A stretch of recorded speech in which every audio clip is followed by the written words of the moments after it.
Yes, very good afternoon everyone. कैसे हैं आप सभी लोग? Today is we starting with the very first lecture for UPSC Economy lecture number 1. And this is also very important for all those candidates who are going to appear with UGC NET in economics also. And PGT TGT के जितने बच्चे हैं जो economics से तैयारी कर रहे हैं उन सब बच्चों के लिए बहुत इंपॉर्टेंट लेक्चर है। तो आप लोग जल्दी सभी लोग जुड़ जाइए ताकि सेशन को स्टार्ट किया जा सके। Please do join everyone.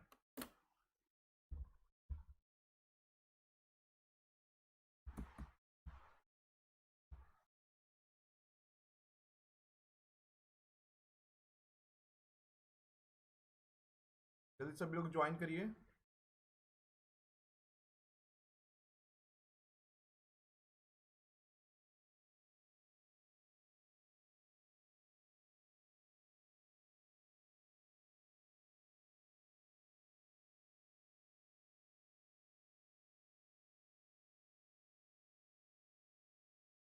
We are starting the class within a very few minutes. तो 2 मिनट में स्टार्ट करेंगे, उससे पहले आप लोग सभी लोग जल्दी से ज्वाइन कर लीजिए।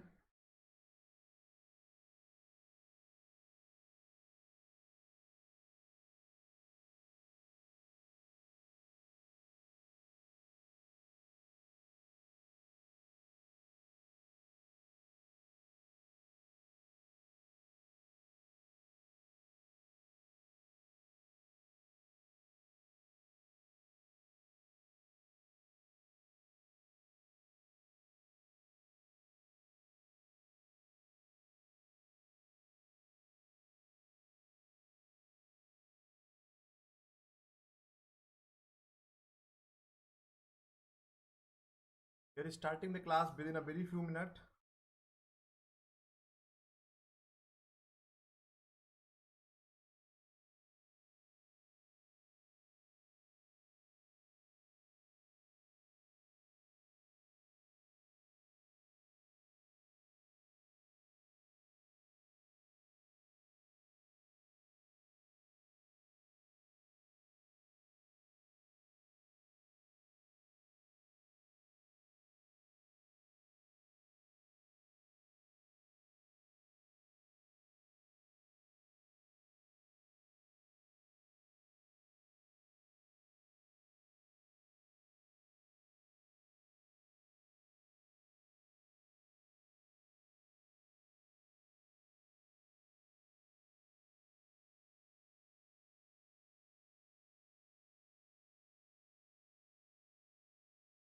So without wasting the time, we have to be start the today's lecture that is all about the economic growth and economic development and national income determination.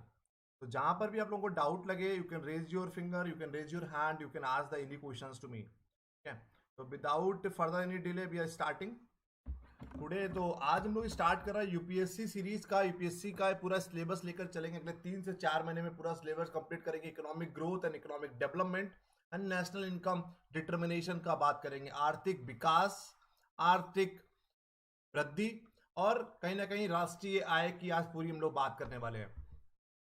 So, all those candidates who are joining the very first time, my name is Anubhav Singh. Since last 11 year, I am taking the classes for UGC NET in Management, Commerce and Economics.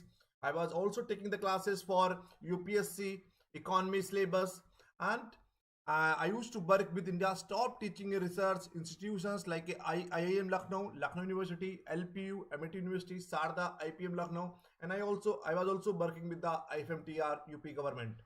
Mentored and guidance more than 1,000 plus candidate for UGC NET in Commerce, Management and Economics.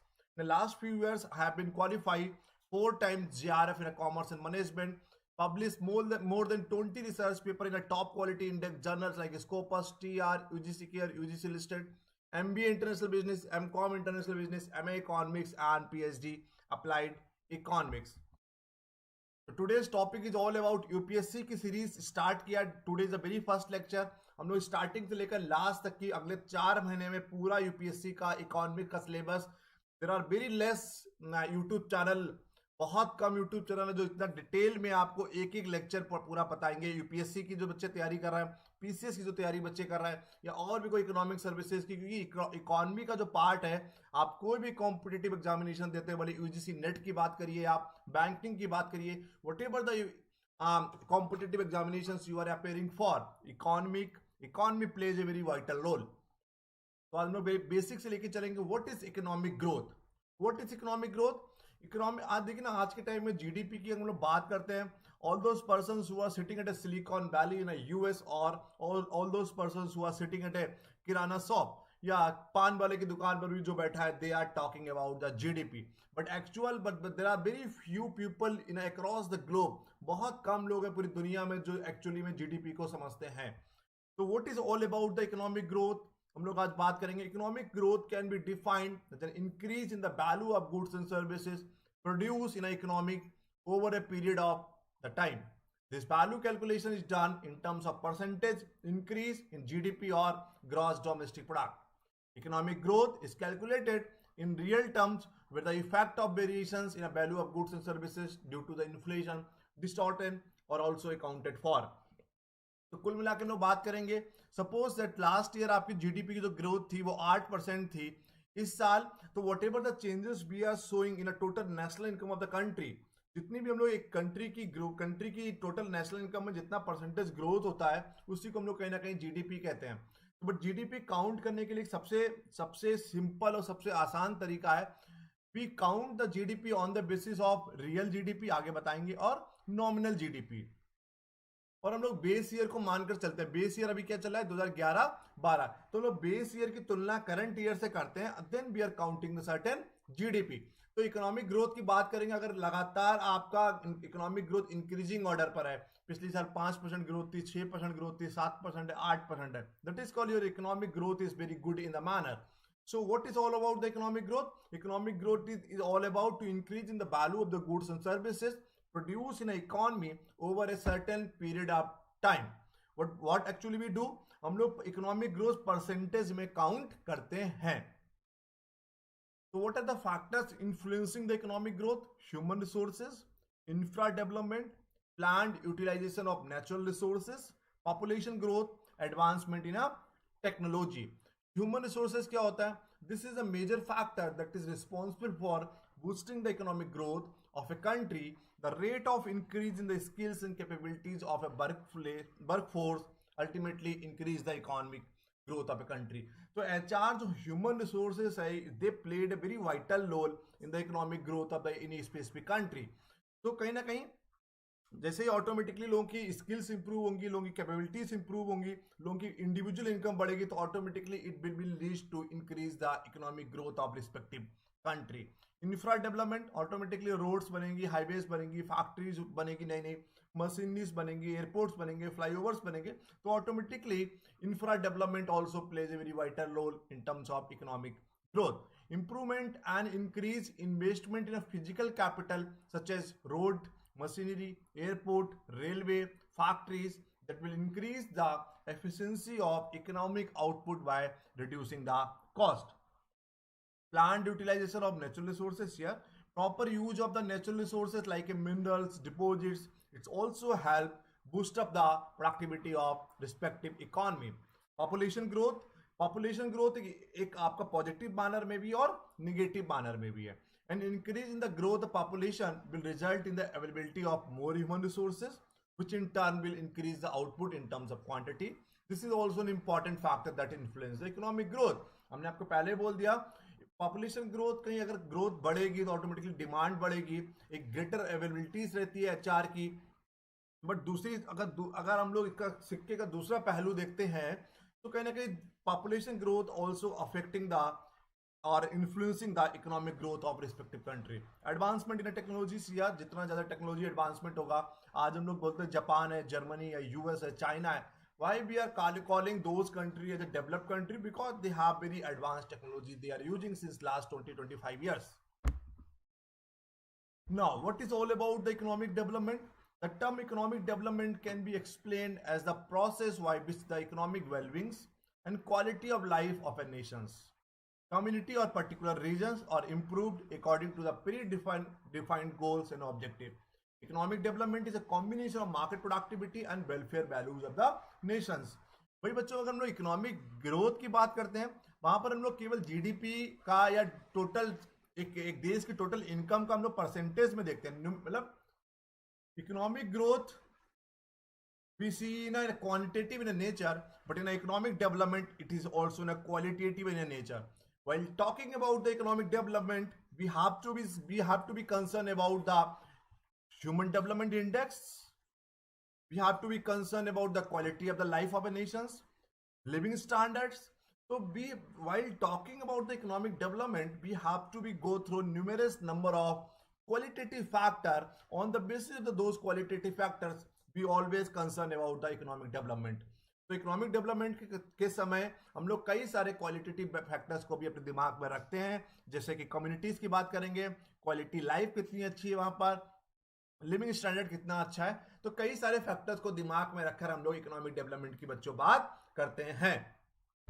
अब आया what are the factors affecting the economic development. पहला हो गया infra improvement. Infrastructure improvement एक बहुत बड़ा role play करता है इकोनॉमिक डेवलपमेंट में भी और इकोनॉमिक ग्रोथ में भी। Development in the infra improve the quality of life of the peoples. आज देख लीजिए, आज घर बैठे आप इंटरनेट यूज कर रहे हैं, I am sitting at my place, you are sitting at your own place, even though I am just able to coordinate with you. तो कहीं ना कहीं इंफ्रा बहुत ज्यादा पिछले 10 सालों 15 सालों में इंफ्रा बहुत ज्यादा डेवलपमेंट हुआ है। तो ऑटोमेटिकली रोड्स बनेंगी, हाईवेज बनेंगे, रेलवेज बनेंगे, कॉलेजेस बनेंगे, यूनिवर्सिटीज बनेंगे, हॉस्पिटल्स बनेंगे। तो automatically there will be a chances of improve in the quality of the life of the peoples. Therefore, an increase in the rate of infra development will result in a economic development of a nation. Education, पता ही अगर लोग educated होंगे तो automatically देश का economic development होगा। Improve in a literacy and technical knowledge will result in a better understanding of the uses of different equipment. This will increase the labor productivity and in turn will result in an economic development of a nation. Increase in the capital. Automatically अगर education बढ़ेगी, लोग literate होंगे, लोगों की literacy rate increase होगी, automatically they will be able to understand कहीं ना कहीं डिफरेंट इक्विपमेंट्स का यूज कैसे करना है। और कहीं ना कहीं this will also increase the labour productivity of an respective country. Automatically अगर ये सब कुछ इंप्रूव होगा तो कैपिटल भी कंट्रीज की बढ़ जाएगी। तो this is all about the basics of the economic growth and economic development. Economic growth की हम लोग बात करते हैं, वहाँ पे क्वालिटेटिव इन नेचर होती है, वहाँ नंबर की बात करेंगे, जीडीपी की बात करेंगे। बट इकोनॉमिक डेवलपमेंट में हम लोग ह्यूमन डेवलपमेंट इंडेक्स की बात भी करेंगे, क्वालिटी ऑफ लाइफ की बात भी करेंगे, सोशल वेलबिंग्स की भी बात करेंगे, हम लोग लिविंग स्टैंडर्ड्स की बात भी करेंगे। तो कहना ये क्वालिटेटिव इन नेचर की होती है, ठीक है। Difference between economic growth and economic development. Increase in the market output result in economic growth. Economic development can be measured in terms of welfare values and market output. It is in a quantitative in a concept. It is a qualitative concept. हमने आपको पहले ही बताया। Economic growth is a unidimension nature. Economic growth is multi-dimension in nature. कई सारे natures होते, कई सारे dimension होते हैं। उन सब चीजों को साथ में calculate करके हम लोग finally बोलते हैं कि economic development हुआ या नहीं हुआ। This is one of the major concern of developed country. This is major concern of developing country. Countries like India, जहाँ पर economic development की लोग ज़्यादा बात करते हैं rather than economic growth की। Economic growth is independent of development. Economic development can only happen if economic growth takes place. Economic development तभी होगा जब आपकी कंट्री में economic growth होगी। इसके मेन इंडिकेटर्स हैं real GDP, real per capita income, यहाँ पर human development index, physical quality of life index, net economic welfare की लोग बात करते हैं। तो क्वालिटेटिव चीजों की इसमें बात करते हैं, उसमें क्वालिटेटिव चीजों की हम लोग बात करते हैं। अब अगला टॉपिक आया। अब बताइए यहाँ पर किसी को doubt, anyone is having any doubt with the what we call economic growth and economic development?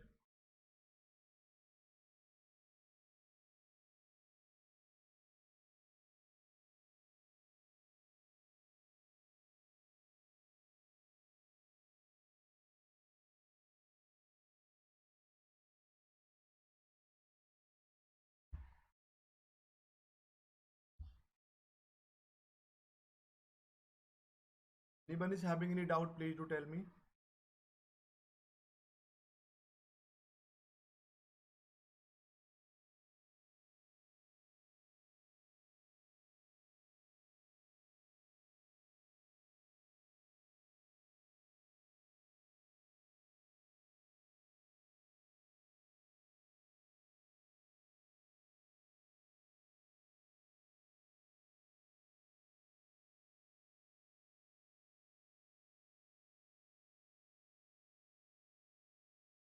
Difference का सेकंड पॉइंट बता दीजिए। Okay, it is a qualitative in a concept, इसे क्वालिटेटिव क्वालिटेटिव सिंपल है, इसमें समझना क्या है, वहां पे नंबर्स में वैल्यू जाती है, जीडीपी 5% से 6% हो गई, 7% हो गई, 8% हो गई।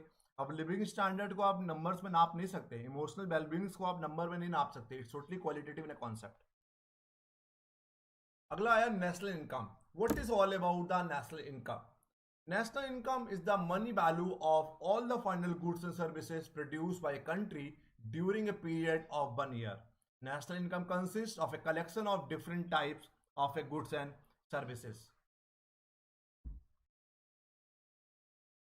हाँ, इकोनॉमिक ग्रोथ इंडिपेंडेंट होती है नेचर में कि इकोनॉमिक ग्रोथ होगी तो होगी, बट इकोनॉमिक डेवलपमेंट के लिए इकोनॉमिक डेवलपमेंट तभी हो पाएगा देश में अगर जब आपके यहाँ इकोनॉमिक ग्रोथ होगी। अगर देश में जीडीपी बढ़ेगी, जब देश में आपके इनकम बढ़ रही है ऑटोमेटिकली, अगर जब इनकम बढ़ेगी इकोनॉमिक ग्रोथ होगी तो automatically we will be concern about some other things also. Other things क्या होंगी? Emotional wellbeings, human development index, physical quality of life index, living standard, इन सब चीजों की बात भी हम लोग करेंगे।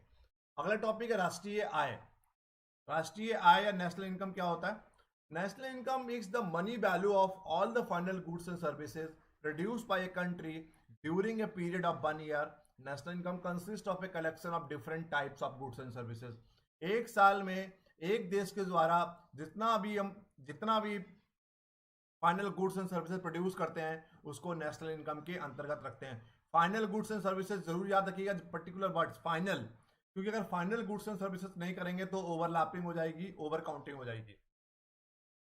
That is the only reason कि हम लोग इसको ओवरलैपिंग और ओवर काउंटिंग ना हो, इसलिए हम लोग केवल फाइनल गुड्स एंड सर्विसेज को ही इंक्लूड करते हैं जब भी हम अपने देश की राष्ट्रीय आय या नेशनल इनकम की काउंटिंग करते हैं। तो whatever the national income we are counting within the certain period of time within the certain geographical boundaries of the country, that is all those incomes will come under the national income.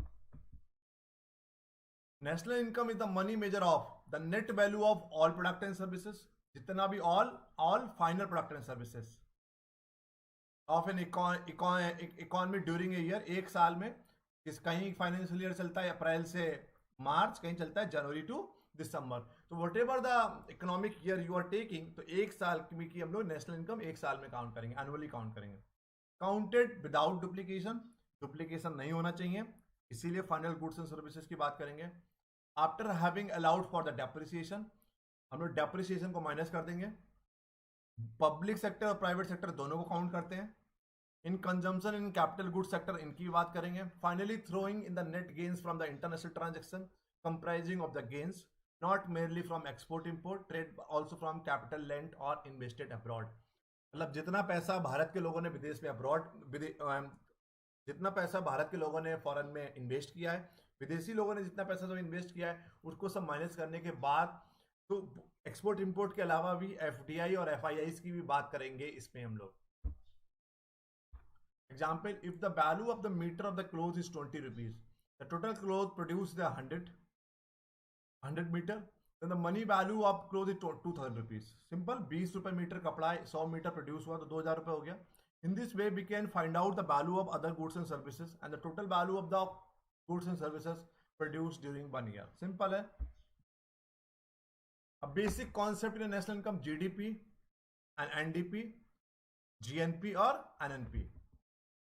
Personal income, disposable income, real income, ठीक है। ये आपको बाद में समझाएंगे। चार sector है हमारे, वो बाद में बताएंगे आपको। पहले आ गया ग्रॉस डोमेस्टिक प्रोडक्ट। तो ग्रॉस डोमेस्टिक प्रोडक्ट क्या होता है? Is the money value of all final goods and services produce in the domestic territory of country during an accounting period. एक साल में एक देश के अंदर जितना भी final goods and services produce होता है उसको जीडीपी कहा जाता है। GDP is the money value of all the final goods and services produce in the domestic territory of country during an accounting period is called GDP. सकल घरेलू उत्पाद, जितने बच्चे हिंदी मीडियम के वो भी देख सकते हैं, सकल घरेलू उत्पाद, ठीक है।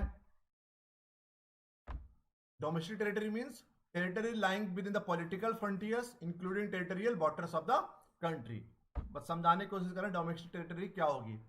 Ships and aircraft operated by the resident of the country between 2 और मोर country.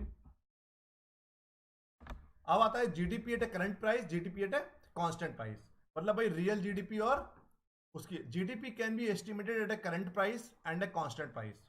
If the domestic product is estimated on the basis of the prevailing prices, it is called gross domestic product at a current price. भाई उसका उल्टा हुआ constant price. If GDP is measured on the basis of some fixed price, that is price prevailing at a point of the time in some base year is known as a GDP at a constant price. अब इस देखिए, इसको बोलते हैं real GDP, note कर लीजिए, इसको बोलते हैं नॉमिनल जीडीपी. क्वेश्चन यहीं से पूछा था कि रियल जीडीपी क्या होता है, नॉमिनल जीडीपी क्या होता है. आप कभी भी देखेंगे भारत नहीं, दुनिया के सभी देशों की nominal GDP will be greater than the real GDP. Nominal GDP हमेशा आपकी रियल जीडीपी से ज्यादा होगी, क्योंकि नॉमिनल जीडीपी में हम लोग क्या करते हैं, इन्फ्लेशन रेट को ऐड करते हैं. इन्फ्लेशन हमारी ऐड होती है, बट इसमें रियल जीडीपी में इन्फ्लेशन को ऐड नहीं करते. इसमें क्या होता है, देखिए, करंट ईयर का प्रोडक्शन होता है, current year production plus base year price. अभी जो बेस ईयर चल रहा है वो 2011-12 चल रहा है, बट पार्लियामेंट में बोल दिया गया कि बेस ईयर चेंज करने को 2020 और 21 बेस ईयर होने वाला है, बट अभी केवल 2011-12 बेस ईयर चल रहा है. मतलब अगर आज मार्कर आपने प्रोड्यूस किए, यहां पर क्या होता है, current year price plus current commodity. मतलब आज मार्केट का कमोडिटी प्राइस है 10 रुपए, आपने 5 कमोडिटी प्रोड्यूस करी, तो 10 इंटू 5 कितना हो गया, 50 रुपए. कमोडिटी यहां पर आपने 5 ही प्रोड्यूस करी, बस आज से 2011-12 में इसका प्राइस था 2 रुपए, क्योंकि आज 10 रुपए प्राइस है, तो आज से 10 साल पहले 10 रुपए तो नहीं होगा, 2 रुपए होगा, 3 रुपए होगा, 2 रुपए मान लो, तो कितना हुआ ये, तो रियल जीडीपी हमारी 10 रुपए हुई, भाई हमारी नॉमिनल जीडीपी कितनी हुई, 50 रुपए. तो नॉमिनल जीडीपी में हम हमेशा इन्फ्लेशन रेट ऐड करते हैं, रियल जीडीपी में बेस ईयर का प्राइस लेते हैं, करंट ईयर की कमोडिटी लेते हैं, बट नॉमिनल जीडीपी में करंट ईयर की कमोडिटी, करंट ईयर का प्राइस. ये याद रखिएगा, नॉमिनल जीडीपी हमेशा रियल जीडीपी से ज्यादा होती है. अब आया नेट डोमेस्टिक प्रोडक्ट. जीडीपी में से सिंपल है, NDP is equal to GDP minus depreciation. अगर हम डेप्रिसिएशन को जीडीपी में से माइनस कर देंगे, इसको बोलेंगे national net domestic product. While calculating GDP, no provision is made for depreciation allowances. ठीक है, हम लोग डेप्रिसिएशन को माइनस करेंगे जीडीपी में से, तो नेट डोमेस्टिक प्रोडक्ट बचेगा. देखिए, NDP is equal to GDP minus depreciation, simple है. फिर आया ग्रॉस नेशनल प्रोडक्ट. इसमें क्या होता है, इसमें आपने जितना पैसा अपने, जितने फाइनल गुड्स एंड सर्विसेज अपने देश से प्रोड्यूस किए, उसके अलावा जितने लोग भारत के लोग हैं विदेश में जो पैसा अर्न कर रहे हैं, वो भी पैसा भारत में लेके आएंगे ना. Gross national product is defined as a sum of the gross domestic product and net factor income from abroad. Thus, in order to estimate the gross national product of India, we have to add net factor income from the abroad minus income earned by the non-resident in India to form the gross domestic product of India. Simple समझिए, GDP plus net, ठीक है, net factors income from abroad. मतलब जितने भारत के लोग हैं, भारत के लोग मान लीजिए कि अंबानी है, टाटा है, जैसे बाहर भी पैसा कमा रहे हैं, 100 रुपए कमाए, ऐसे विदेशी लोगों ने भारत से 80 रुपए कमाए, तो हम लोग जीडीपी में क्या करेंगे, 20 रुपए ऐड कर देंगे. जीडीपी 100 रुपए की हुई, net factors income earned from the abroad 20 रुपए, तो जीएनपी कितनी हो गई, 120 रुपए. ठीक है, याद रखिएगा.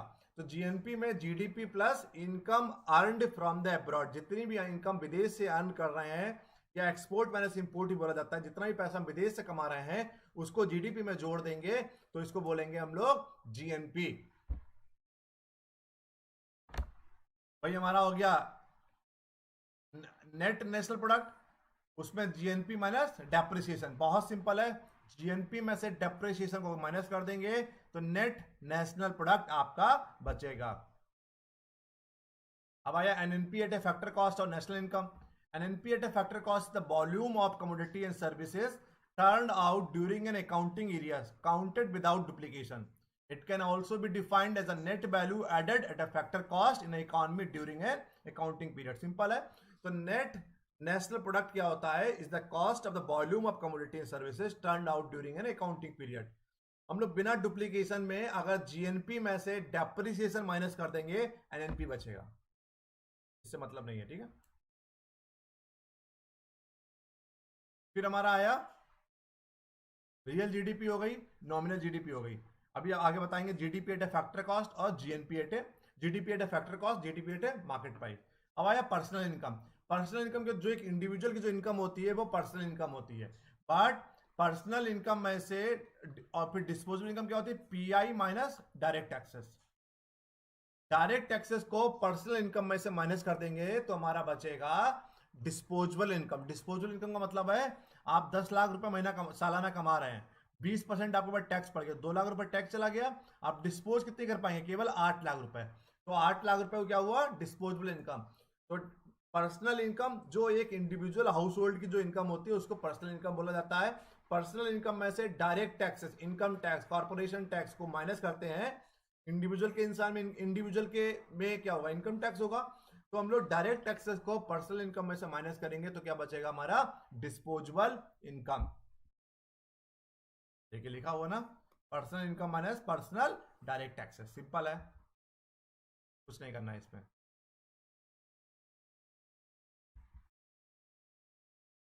अब आया disposable personal outlay. Disposable personal outlay क्या होता है, डिस्पोजेबल पर्सनल इनकम में बी स्पेंड फुल्ली और इंडिविजुअल में सेव। डिस्पोजेबल इनकम क्या होती है, इंसान पूरा पैसा खत्म भी कर सकता है, कुछ उसमें से बचा भी सकता है। What remains after saving is called personal outlay. जो पैसा आफ्टर सेविंग के जो बचता है उसको बोलते हैं personal outlay. Disposable income is equal to the consumption and saving. Disposable income क्या होती है, कंजम्पशन और सेविंग होती है। बट डिस्पोजेबल आउटले की बात करेंगे, बहुत नया कॉन्सेप्ट नोट कर लीजिए, डिस्पोजेबल इनकम माइनस सेविंग। आपने जो पैसा था उसमें सेविंग जितनी करी वो हटा दिया, जो पैसा बचेगा उसको बोलेंगे डिस्पोजेबल आउटले। अब आया रियल इनकम। रियल इनकम क्या होती है, since national income doesn't reveal the real state of the economy, the concept of real income has been used to find out the real income of the economy. Base year is selected and the price level of that year is assumed to the 100। तो money income upon price index into 100। ठीक है, simple है और समझना नहीं है। Real income is equal to money income कितना है, प्राइस इंडेक्स क्या था बेस ईयर में 2010-11 में, और उसको 100 से मल्टीप्लाई करके निकालेंगे, आपकी रियल इनकम निकल आएगी। आप चलो उससे पहले बताते हैं आपको यहां पर एक चीज।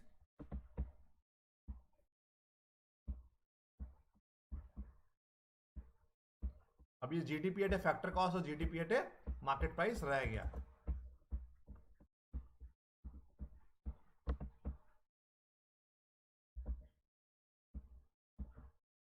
अब निकालेंगे GDP at a factor cost. GD ये क्वेश्चन बहुत पूछा जाता है। GDP at a factor cost का मतलब है GDP at a market price minus indirect taxes plus subsidy. भाई हम लोग अगर GDP at a market price निकालना होगा तो समझा देंगे आपको। तो GDP at a factor cost plus indirect taxes minus subsidy. ये समझिए बच्चों बात। GDP at a market price का मतलब है, तो अगर आपको इस मार्कर का मार्केट प्राइस निकालना है तो पहले आपको पता होना चाहिए इसकी फैक्टर कॉस्ट कितनी है। फैक्टर कॉस्ट मतलब जो फैक्टर ऑफ प्रोडक्शन की कॉस्ट होती है, इनपुट कॉस्ट जो होती है उसको बोलते हैं फैक्टर कॉस्ट।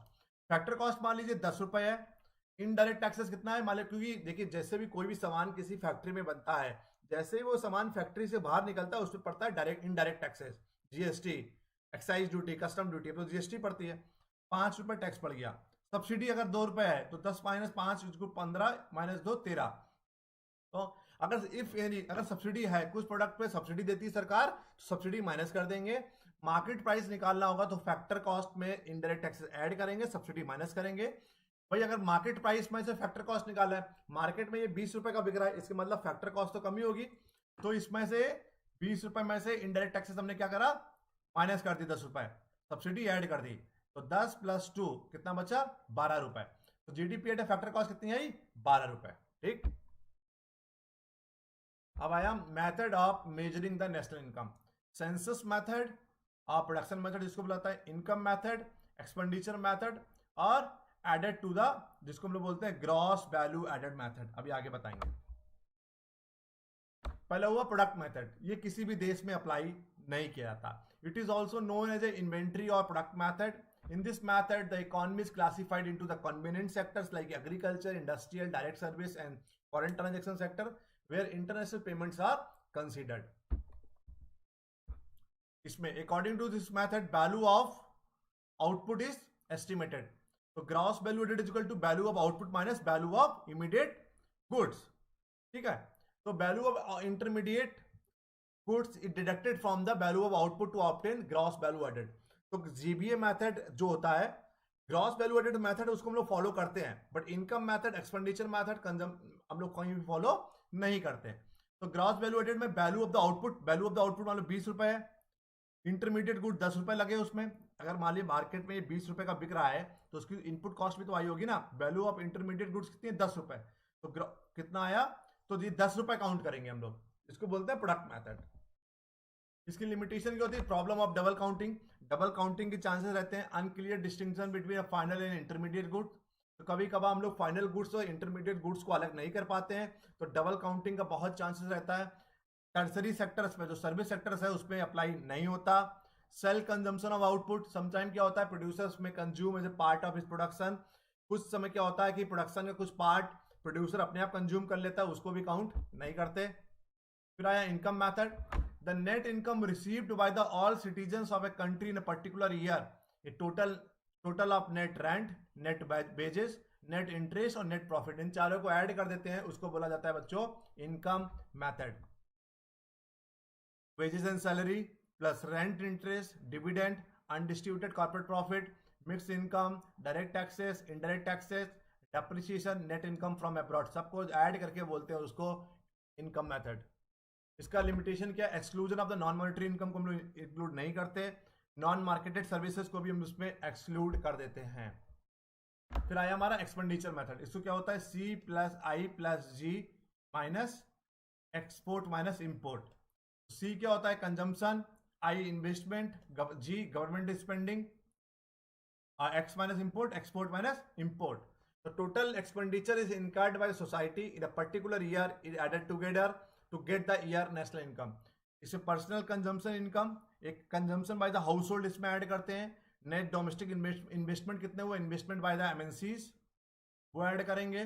गवर्नमेंट एक्सपेंडिचर कितने हुए, नेट फॉरेन इन्वेस्टमेंट, जितना हमने एक्सपोर्ट किया, जितना इंपोर्ट किया, एक्सपोर्ट माइनस इंपोर्ट, या जितना भारत के लोगों ने विदेश में इन्वेस्ट किया, विदेशी लोगों ने भारत में जितना इन्वेस्ट किया, उसको माइनस करके जो पैसा बचेगा उसको ऐड करेंगे, तो इसको बोलते हैं हम लोग एक्सपेंडिचर मेथड। लिमिटेशन क्या होती है, हम लोग वाटर सिस्टम, गुड्स के बदले गुड्स वाला इसमें इग्नोर कर देते हैं, खुद ही कंजम्पशन को इसमें इग्नोर कर देते हैं, और इन्फ्लेशन को, inflation by affected by the inflation होता है, इन्फ्लेशन से भी प्रभावित होता है।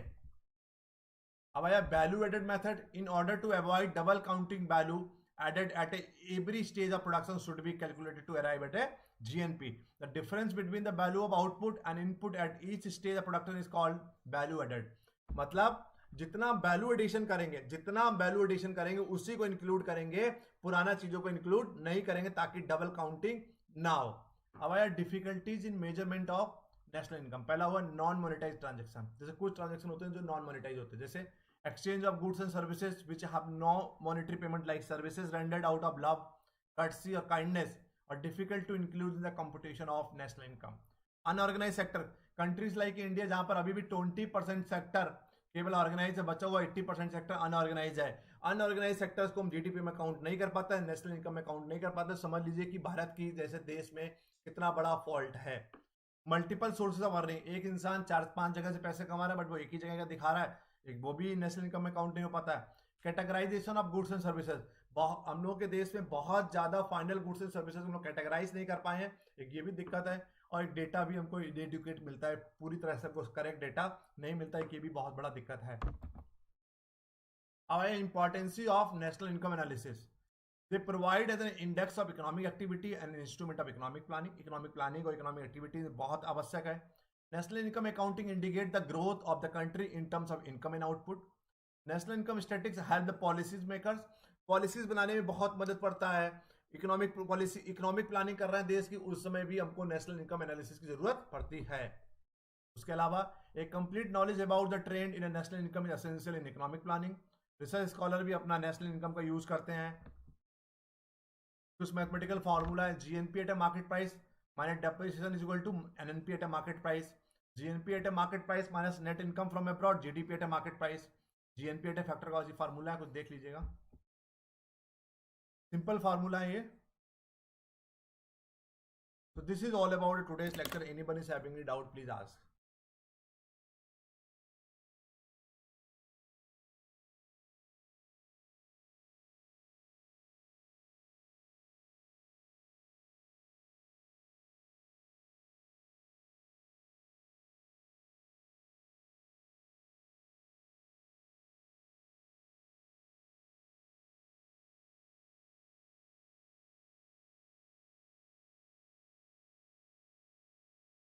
Anyone is having any doubt, please do tell me.